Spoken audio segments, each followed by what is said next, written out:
Welcome to On Chemistry. This is Organic Chemistry series. Daily one question for you.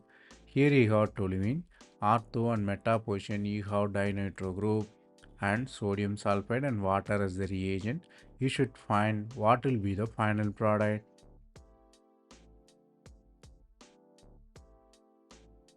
The reaction is interesting. It involves regioselective reduction, which is promoted by stearic effect, that is bulkiness.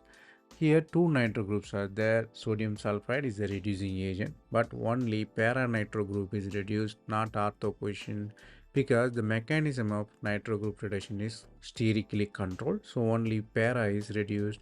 If you want to study the mechanism, study separately because it's very complicated, involve many steps. The concept you have to learn here is regioselective reduction.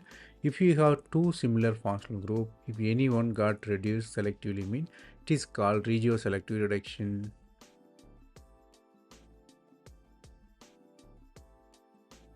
That's all from this video. Thanks for watching.